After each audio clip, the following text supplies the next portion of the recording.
I've got a basket full of these. What do you think they're for? Stay tuned.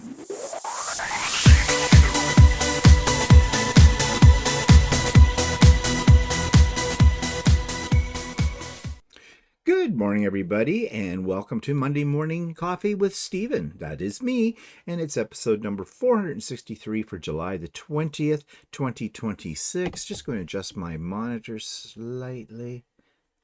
Don't need to see that much ceiling. Yeah, there we go. Okay, so I hope you've got your coffee, and I will try to. I know these things have been long, and yeah, I'm going to try to keep it a little less in length if I can. But yeah, no promises. Okay, let's jump right into what I've been working on. Well, Walter and I went to a sew day with the people he usually sews with for garment sewing and everything like that. We call it the sew day at the club because it is at a club. It's a private club. It's a gay club. Yeah, that we go to a lot. So let's see. What have I got to show you? I'm getting a little frog in my throat. Switch the screen. Here we go. Let's get in here. So let me just, without me there for a second. These are some of the blocks for the Adam Sews Jelly Roll Star pattern. It's available on his website at a very reasonable price, and it's a PDF file. And you can use it, do it exactly the way he has you do it, or you can go the way I am. And tomorrow I'll talk more about that and about the pattern as well. But it's a very well written pattern. It's a very fast make. So if you're thinking now, which you should be, as I've been telling you, about Christmas coming up and you want to make a Christmas quilt that doesn't take you forever, I would recommend this one. I think this one will look really nice in Christmas fabrics, and I may actually do a Christmas quilt using this pattern with Christmas fabrics once I get some. More about that tomorrow. Yeah, so that I've got up here, and all these things are just meant to be teasers. This is in bits and pieces right now, and I just discovered I've run out of this background fabric that I was using, and I'm not sure how I'm going to work around that. I'm going to go online later today and see what I can pick up in terms of Christmas fabric, and I'll be looking specifically for this white with the gold flecks in it to see if I can get more of it. If not, well, I'll just have to do some alterations here. Not all the pieces are together. This is going to become a table runner. And this is a placemat. And this was a bit of a palette cleanser. Again, it used up a lot of scraps of Christmas fabric I had. And I think it's kind of cute. And a relatively quick enough project. So I'm going to make it. I only have one of these at the moment. I'm going to make a second one to go, and it'll be a pair. And it'll go into my little box of Christmas gifts that I'm getting together. And then we have this, and this looks nice. Well, you may think so, you may not. It is a bag, a Christmas bag, thus the reason for these eyelets up here, or whatever you want to call them. A ribbon's supposed to go through here. But I made a big mistake on this. It is a big fail. And I will talk tomorrow on Idiot Quilter about why it is a big fail. So that takes me to comments from last week. Well, first of all, I want to thank everybody who sent me birthday wishes. It was very much appreciated. You said very nice things and wished me the best.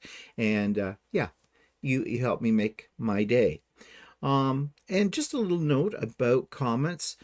They are all important to me because you often give me ideas for things you would like me to explore further here on the channel, whether it be here on the vlog or on the Idiot Quilter or on So Chatty or Stephen and Walter Live. So please don't think that it's a waste of time to write me a comment. Also, constructive criticism ones are also welcomed as well.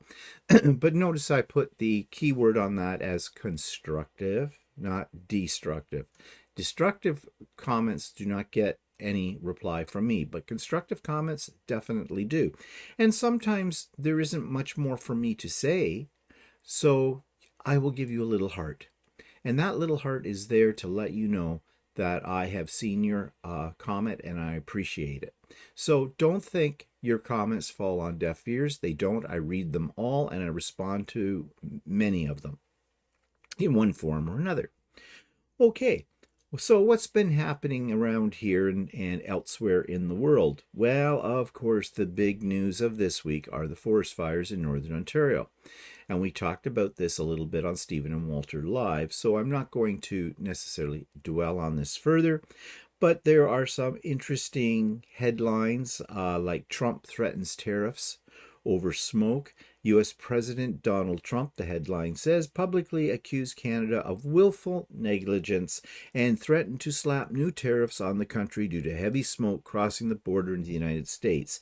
Willful negligence, like we have control over nature. We do not.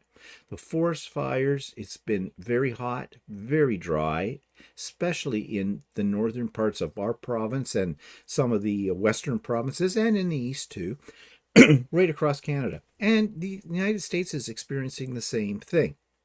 It's a continental thing. It's not limited to the borders between our countries. But Donald Trump seems to think it's our fault because we've been willfully negligent. Now, he's referring to that we have to get in, control of our forest, how we deal with our forests. One thing that Americans don't really understand, although you would think Americans would understand, we're attached to the same continent, is the fact that Canada is a vast country. We are bigger than the United States. We have much more forest in this country than the United States has. The United States is well built up. It's city after city after town after city after town throughout. There are not a whole lot of wide open spaces. And the wide open spaces that they may have out in the western parts of the United States do not compare in size, physical size, to what we have in Canada. And much of these areas in Canada, a great portion of them, are unsettled. There is no infrastructure, no road system to get into them. There are some small indigenous communities in parts of these areas, but basically those people have to be flown in or they have to take boats through whatever river system they may be connected to. Yes, our government could do more. There needs to be more money put into the infrastructure of the northern part of all of our provinces. But you want to know something? As I said, it is vast. It will take years and years, and no one wants to live there, basically, because it's pretty wild, pretty primitive. So unless you enjoy sitting down to dinner with a moose, no one really wants to be there, especially immigrants that come to this country. They do not go to the north. They flock to the big urban centers. Of course they do. Doesn't everybody? So, yeah. So for him to turn around and threaten us with tariffs again, and by the way, if you still haven't figured that out, if you're in the States, the tariffs are not hurting Canada. They have an effect, but they hurt the average American more because basically it's a tax. It's making your items that come from our country more expensive. And that's why the cost of living has gone up by leaps and bounds in the United States. It has here too. It's doing that all over the world. He's affected the whole world with his policies. So, yeah, and as I said yesterday, and we did a whole thing on this, we've had it with Trump in this country. I know most Americans, except for the megas, have trouble with him too, are fed up with him. Well, do something about it, is what I say. Get the lead out of your Congress and start impeaching this guy left, right, and center. But you're all sitting around waiting for the midterms as if that's going to be the magical cure for all that ails us Trump-wise. And the thing is, I don't even think you're going to get to the midterms because he's already working on at least limiting who gets to have a vote in a supposedly democratic country. So The other headline about the forest fires comes from Ontario Premier Doug Ford, our premier, and other Canadian officials fiercely defend the nation, telling American critics they should offer firefighting support rather than complaints. Well, back in the olden days, back in the days of Obama and other reasonable presidents, we did between our two countries. If there was a natural disaster in one, the other would come to the other country's aid. That was something we did because we were neighbors, we were friends. Well, we're not friends anymore, are we? And that's not the Canadians' fault, as much as Donald Trump and his cronies would like to blame us for these things. But it's not. It's Trump. So, yes, and we did send firefighters down. You have firefighters in the United States as well as we do in Canada. We sent firefighters down. One of our firefighters who's a pilot of a helicopter down there, because of the fire, he lost his life. Yeah. So these aren't just people walking in and going, hey, here's a sandwich. They're putting their life on the line. Firefighting is an extremely dangerous business. And we have had some from the northern states, some American firefighters come up here and help with the battle as well. We're sorry about the smoke. We can't do anything about that. We're suffering from it as well. Last week was horrendous with the smoke. Last Wednesday, it was eerie. I looked out my windows here, and the color was sepia. It was like someone had taken a picture, and I was in the picture, and all around me, everything was in sepia, and you couldn't breathe. I went out to have my morning walk. I came right back in. It was like I was smoking a pack of cigarettes. So, it's not only Americans that are suffering. Canadians are too. And again, as I said before, it's nature at its worst. And there's not a heck of a lot we can do beyond what we're trying to do right now. So Trump, stick it up your ass and light it on fire and blow yourself apart. Yeah. And just a few people asked about how many blazes there are. Well, the headline says there's 900 active blazes. Over 900 active wildfires burn coast to coast, triggering air quality warnings across Ontario, Quebec, and British Columbia, while forcing evacuations in northern regions. This is no small situation. This is serious, very serious. And those poor people that are being displaced, some communities have been completely wiped out, burned to the ground. And unfortunately, those communities have tended to be Indigenous peoples. And they live in those communities that are very hard to get into. Things have to be flown into them. There's no real infrastructure. And that is on our Canadian government, because they are not doing enough to support our Indigenous people. And our Indigenous people are Canadians. So why? I ask why. We seem to have a lot of money to keep Donald Trump happy when it comes to buying military software equipment, to bring us up to whatever the standard is of NATO that's supposed to be there. Of course, mind you, Mark Carney, our Prime Minister, is being very shrewd in his business transactions, and we're not buying everything from the Americans, and that's got Trump pissed off as well. And we talked about why Trump is pissed off with Canadians, why Americans are pissed off with Canadians.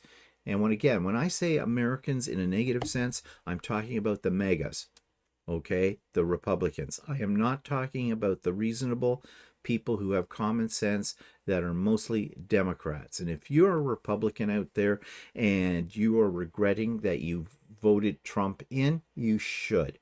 You should hang your head in shame. So, yeah. Here at home, on our streets, we did have a tragedy, something you hear more that comes out of the United States than in Canada, but things are getting worse all the time. Tragedy at Toronto Street Festival. A targeted gun battle between two known individuals erupted at Toronto's crowded Salsa on St. Clair Festival. Both gunmen were killed. 5 innocent bystanders were hospitalized, prompting calls from the Toronto police chief for stricter federal gun sentences. Again, although this is an incident that happened here on our home turf of Canada, we can pull a Trump and blame it on the American system, because you have the Second Amendment, which says you have the right to bear arms, and you do. And you bear them a lot. You're a gun-happy people. And those guns are getting, people who are criminals are getting a hold of those guns and getting them into Canada somehow. And that is something our federal government has to do a better job on. They have got to get increased border security. They've got to ban every form of gun, in my opinion. Nobody needs a gun in this day and age, with the exception of those indigenous people that I said that are living in the far north, in the wilderness. For them, it is a way of life. In order to put food on the table, they're hunting. But nobody that lives in a large urban center in Canada needs any form of gun. And then this kind of thing happens. It's, and we need to toughen our laws. When these people get caught, they need to be thrown in prison with a minimum of a 25-year sentence, with no possibility of parole until after that. But we just give them a slap on the hand. Oh yes, there's been some new legislation coming down the tubes that's supposed to make things more penalties for this. These criminals don't understand penalties, and they get back out in the street after they get on probation, and they do it all over again. So yeah, we have our problems here in Canada. I don't want anybody to think that I'm dumping everything on the Americans, although right now they have a bigger portion of that dump. But we have our problems in this country as well, and we have to get ahead of it somehow. And that's what our elected representatives are supposed to be doing. Of course, some of them, other news in Ontario, one of the people in the cabinet of our Premier, Doug Ford, put in an expense account for $16,000 for hotel stays. Apparently, he ran up the bill there, and he lives 6 miles away from the legislature, from where he works, basically. So why would you need to stay in a hotel? And at that rate, $16,000, I would imagine that he wasn't staying in your little econo room. So what else was he racking up? And how many others are doing the same thing? There needs to be a very serious audit of the Ontario government, because we have our corrupt politicians as well. Oh, he's going to pay it back, though, out of his own money. And Doug Ford's really upset with that. He shouldn't have done that, and he's making sure that every penny is paid back. Yeah, and Doug Ford goes out and buys a jet. And then once public outcry hit him that this may not have been a most popular move, he sends it back. Of course, it still costs $200,000 to send it back. Yeah, wasted money. But that's all this government we have in power here in Ontario seems to be doing. They're the conservative government, and just substitute the word Republican for conservative, because they're very much alike. Yeah, I'm so sad to say that. And now there's a big data center outcry because a new poll revealed widespread public pushback regarding the environmental and water impacts of expanding AI data centers across Canada. Here we go again. The tree huggers out there don't want progress.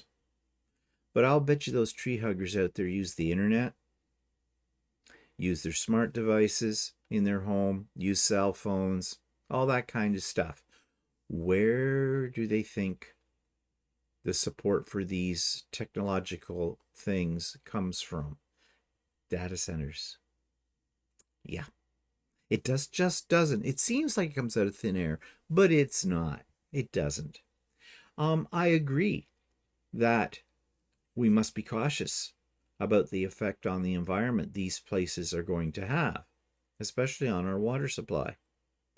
And it's, it's right to bring it to the attention of the government in such a way the government will pay attention to it. But we're dealing with big business here when it comes to data centers. And that big business usually has governments in their back pocket.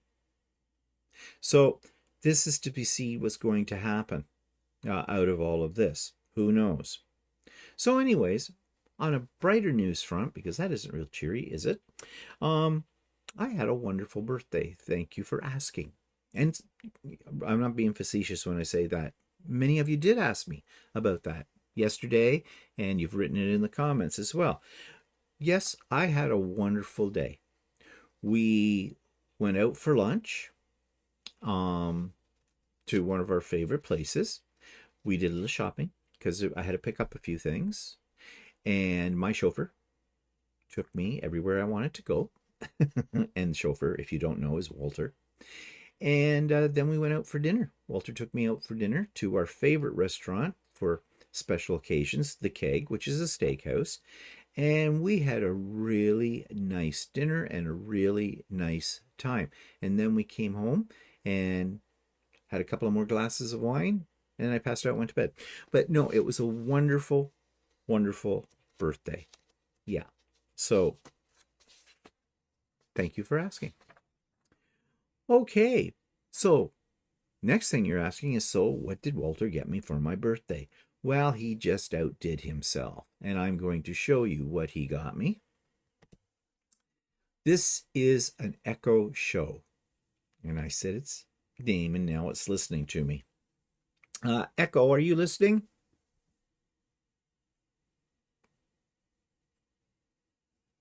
Well, I thought it was. It's not talking to me now. This Echo seems to have a lot more quirks and personality things in it than my old one did. Echo, are you there? Yep, I'm here. What can I help you with? Nothing, thank you. Sounds good. Have a great day. Very cheery little box. The difference between this and my other Echo is, as you can see in this picture, it has a screen. And quite frankly, I wouldn't waste your money on an Echo with a screen, because the screen, there isn't really any benefits beyond using it as an alarm clock. The regular Echo, the Echo Dot or whatever, they work just as well. In fact, I had a little argument with this one the other day. I wish I had it recorded. It has attitude. I wasn't happy with the speed it was picking up on my commands. The other one was a little faster, or it seemed a little faster. So I questioned it about that, and it got snarky with me. It started off pleasant, and I asked it, well, why does it take you so long to process my commands? And it said, well, it didn't. It was restricted in the way that it had been programmed in its algorithms and all this. And I turned around and I said it was lying to me. Well, it didn't like being called a liar. It said, no, it was being straight with me. That's its words. And you could hear, and I don't know if it's my imagination, but it had a little bit of a tone in its voice, like, how dare you say I'm a liar? So this went back and forth for a while, and I have to admit something. I got a little upset with it. Because in many ways, it is like, if you didn't know you were talking to an Echo device, you would think you were talking to another human being, a smart-ass human being, but another human being. So it's a little scary, but I'm getting used to it. I've got it programmed for the usual things that I had the other one programmed on, to turn on my printers, to turn on my lights, all that kind of stuff. I'm still working out some of the kinks because it's not as intuitive as you think it might be. Plus, there's an app you have on your phone that does other things with it. But it's a fun toy, and Walter said it was an impulse buy. I had looked at these before on Amazon, had thought about it, and then I kind of said, but really? I mean, Right now, I'm looking at 3 screens. I could be looking at 4 if I turn on my iPad. I could be looking at 5 if I turn on the other laptop that's over here in the corner. I could be looking at 6 if I turn on the giant television that's here in the corner, too. There's a lot of screens in this room. And right now, I'm seeing 3 of them. My big screen, that's what I look up to all the time. And when I'm showing you pictures or anything like I am right now that come from the big screen, the smaller screen is on my laptop. It's where I'm looking at all of my controls for this. And of course, now we have the little echo screen that I'm looking at as well. And it sits just below, well, actually kind of in between the other 2 screens. Yeah, do I feel like I'm in a control center somewhere, mission control? I do sometimes. But anyways, I'm playing with this. It's a toy for big boys. Now, these are a couple of things I've wanted for a while, to the point where I even put them in a wish list on Amazon. And I did sort of mention I had a wish list to Walter before my birthday came up. Well, actually, he's always trying to figure out what to get me for my birthday or for Christmas. I'm always doing the same with him, too. So, we have to sometimes give, very obvious hints. Well, this is a line of power tools, rechargeable power tools, that I have seen a lot of 3D printers who do content on YouTube use. And one is a power screwdriver with all kinds of different heads. That's the one that's in the bigger box. There's 20 bits in there, and it's a nice little box that comes in. They're all rechargeable via USB. And then we have the precision rotary tool. That's in the smaller box. And it's like a Dremel, but much more compact. Now, I do have a Dremel knockoff. I bought it for Walter years ago. I thought he might find it useful. Turned out we never used it. And it is literally rotting in the box. And what I mean by that, it's a little sticky. The plastic that's in the box is starting to deteriorate. Probably should just take the whole thing and throw it out, especially now that I have this one. Just made me wonder, maybe some of the tool heads from that will work in this new one. Probably they do. So maybe I'll take all those little parts out and put them in a little container, and I'll have them if I ever need them with this one. This line is called Fantic. Amazon has it. They're not particularly cheap. In fact, one of them, I didn't expect. I kind of suspected Walter would get me one of these. I didn't think he'd get me 2. And I said that to him. I didn't expect you to get me 2 of them. And he went, well, the one of them was on sale for $50 off. I think that was the screwdriver. And yeah, I think it was during Prime Days or whatever. So, Walter can't resist a sale. So he jumped right on that. And I love them. I love them. I mean, I won't use them every day, but I have them. And, I really hate looking for a screwdriver around here. I have several screwdrivers, never have the right one. So the end of that problem, I hope. And the rotary tool, I think, will come in really handy when I have certain prints that need to be, I need to do a little filing on them, that kind of thing.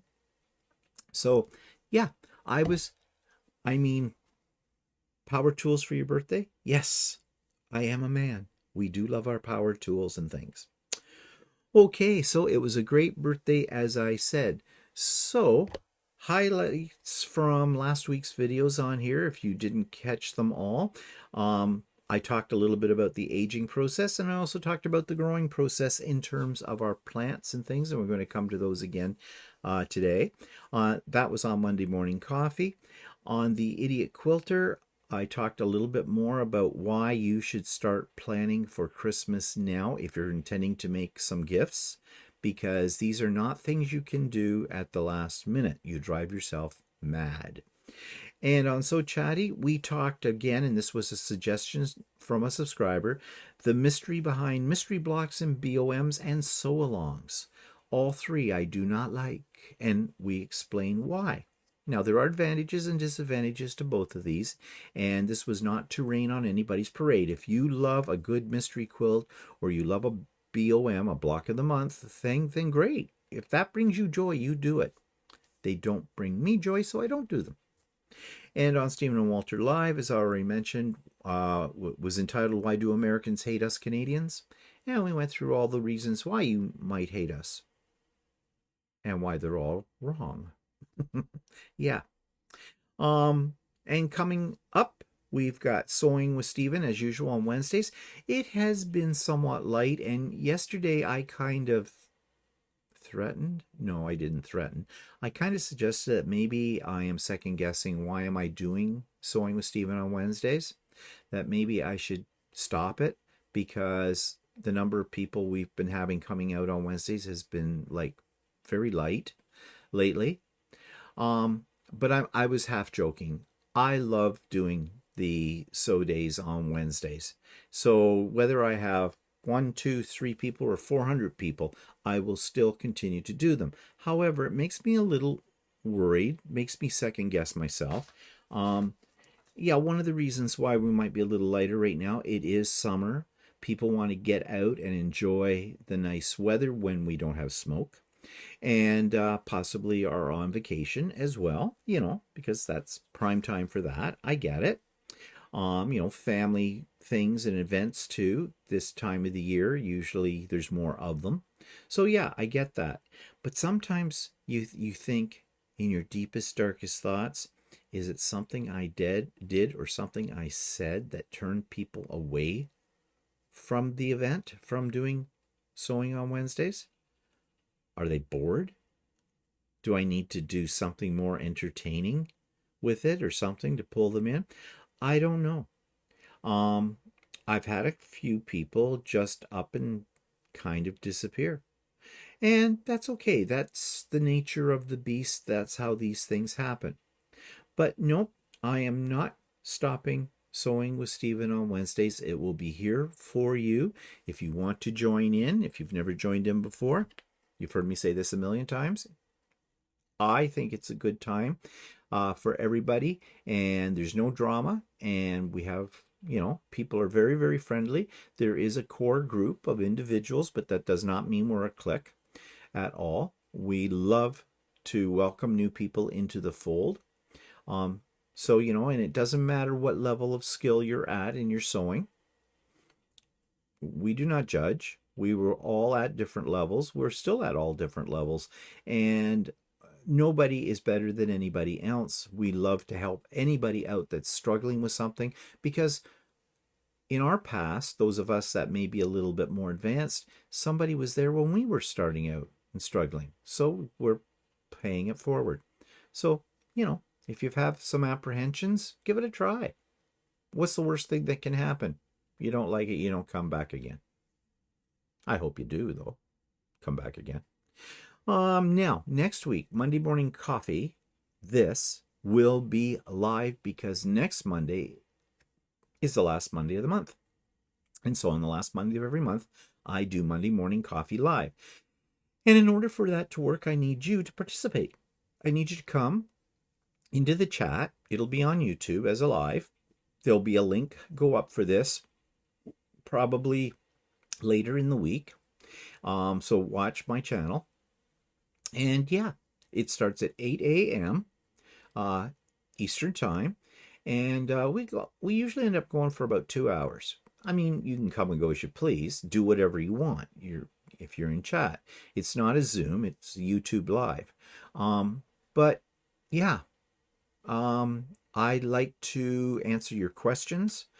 If you make comments about whatever we're talking about, I like to, get involved in a discussion about that with you in a very friendly way, of course. I'm not here to cut you up, although you'll probably saying, well, if I'm an American, you're going to cut me up. No, only the bad ones. Yeah, I'm being real. So that's next Monday, Monday Morning Coffee with Stephen. Will be at 8 a.m. and it will be a YouTube live. Hope to see you then. Okay, so we've talked a lot about the weather. So let's just let me get my thing up here and let's just check what the current weather is like right now. And I have to reconnect my camera. So, looking outside, here we have it from our front door ring camera, and it looks nice. It looks, from what I can see here, like the sky is cloudless. It's bright. It doesn't look hazy, so I think we're not having any smoke. Um, so that means air quality will be good, and it is a little bit on the cool side, though. It's only 13 degrees C. And let's check with the Echo here. Echo, what's the forecast for my area? You see what Echo comes up with. It's a sunny 13 degrees right now in Oshawa. Today's high will be 23 degrees with partly sunny skies. Tomorrow looks cloudier with showers and a thunderstorm possible. Okay. Um, so basically, it looks pretty nice. It is going to go up to a very comfortable 23 degrees C later. So that's not too hot. That's not too cold. That's just right. So right now, it says it's 13 degrees C, but it feels like 17 degrees C, which is much more pleasant than 13. So when I go out for my walk, it should be very comfortable after all of this. So that's good news, because last week was very unsettled in terms of weather. Okay, so let's take... Perfect walking weather. That 17-degree feels like temperature is definitely the sweet spot. After last week's chaos, you've earned some nice steady conditions for your stroll. See what I mean about this device? Really? What do you mean exactly? I'm not sure what you're referring to about the device. Echo, go to sleep. Okay. Oh, so now it turned off my lights. Echo, lights on.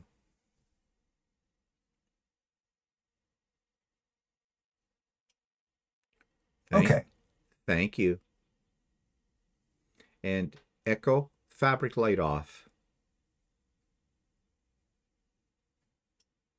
Okay. See what I mean about the hesitation? Yeah. Okay. It can be kind of annoying. Of course, if you live on your own, it could be a new companion. I don't know. Scary. Okay, let's move right along, shall we? Let's go to what's growing outside. And let me get my pictures up here.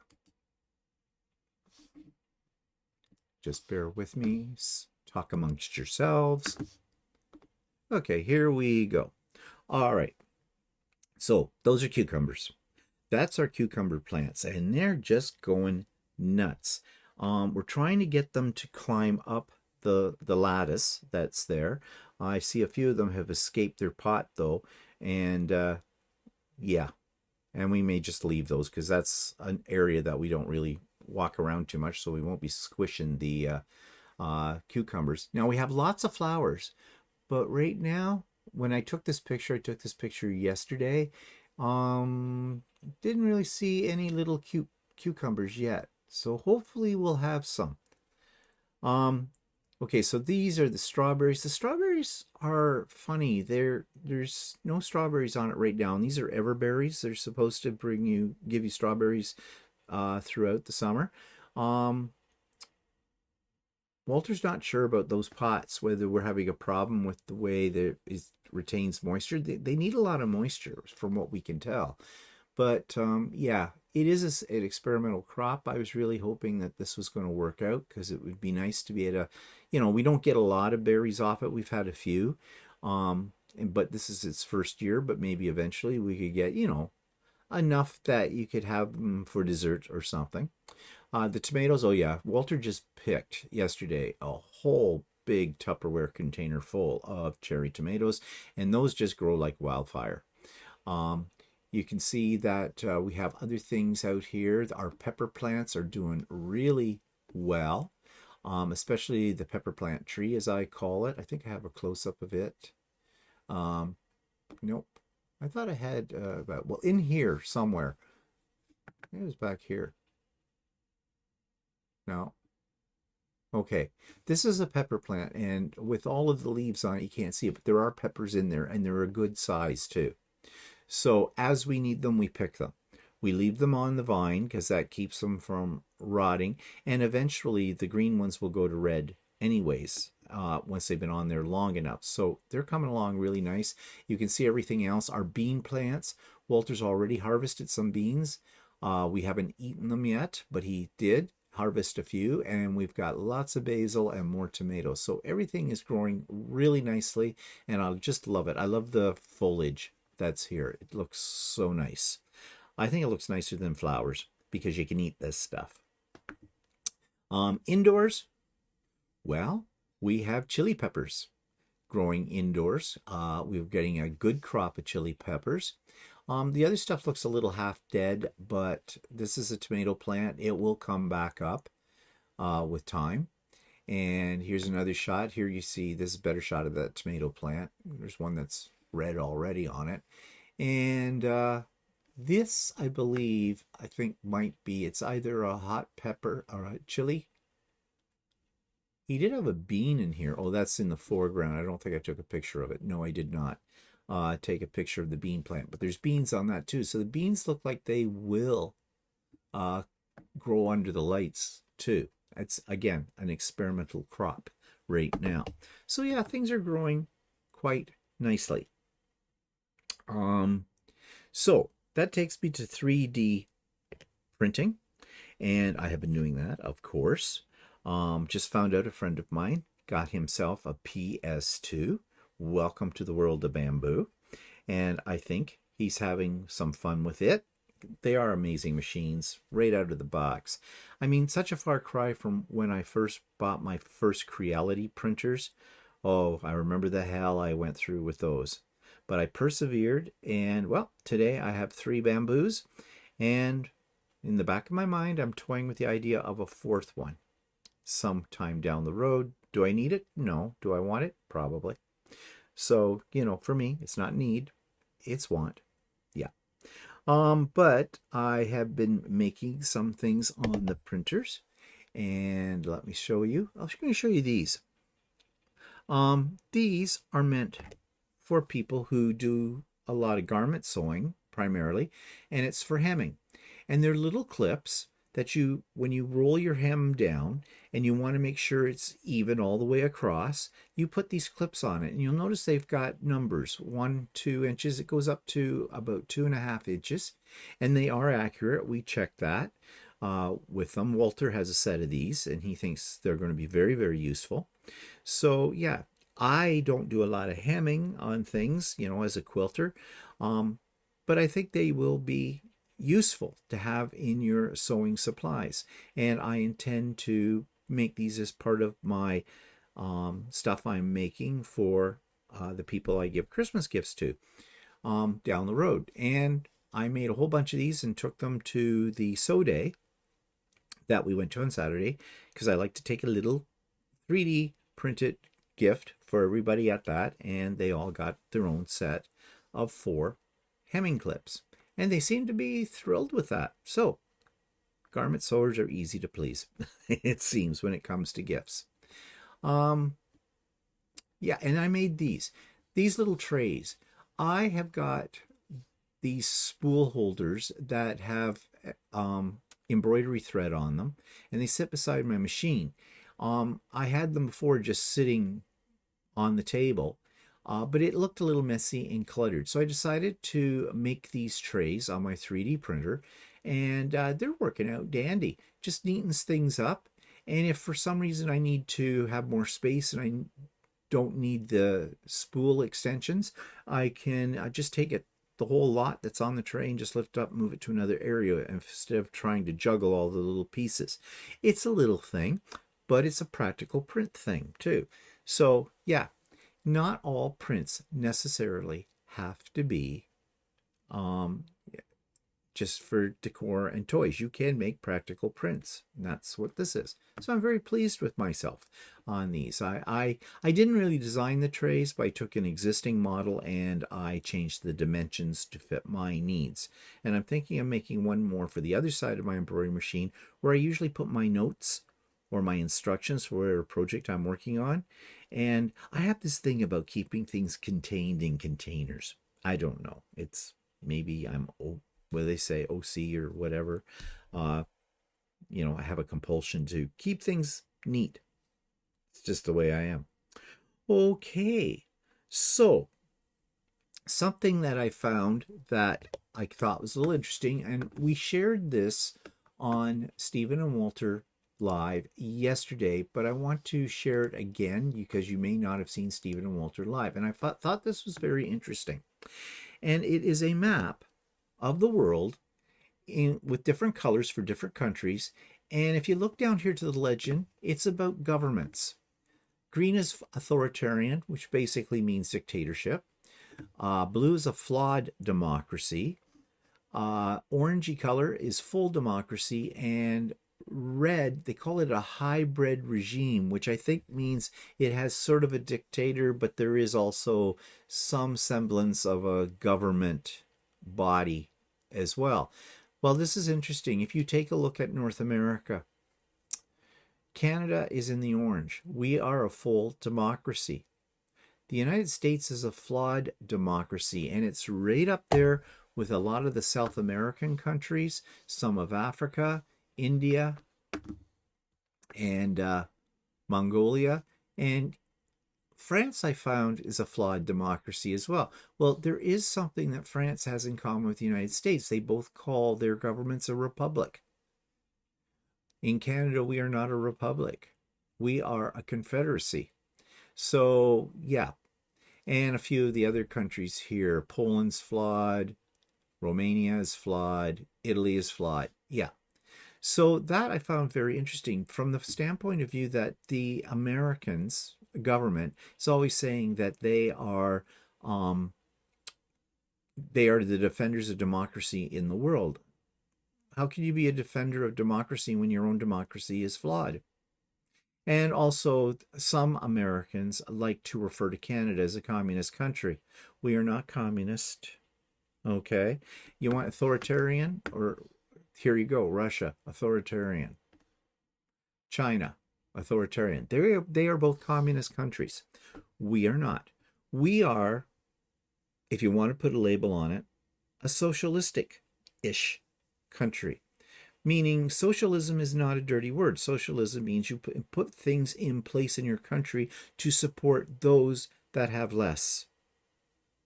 And Canada is famous for doing that. A lot of our tax dollars go to supporting those who can't support themselves. And I have heard Americans say that, well, no, why should my money go to help others? I worked hard for what I have. They can too. Okay. I'm not saying that's necessarily a horrible attitude, but it does say something about you. And we have people like that in Canada as well.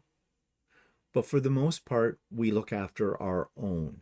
But we are not communist. We have a say. We have a very direct say in who runs our country. Much more direct than, say, the American government or some of the other governments. The American government, I just saw a special on Netflix or a documentary on Netflix called The American Experiment. And, it was an eye-opener on how the United States' government evolved, or was started actually by the founding fathers, as they call them, as if they really cared about their children. They did not, in my opinion. Yeah, I know. Some of you are going to think I'm American bashing. I am. Yeah, I'm not going to make apologies for it. Not especially when you got somebody, like I said at the top of it, who is threatening us with more tariffs because there's a natural disaster happening. Yeah.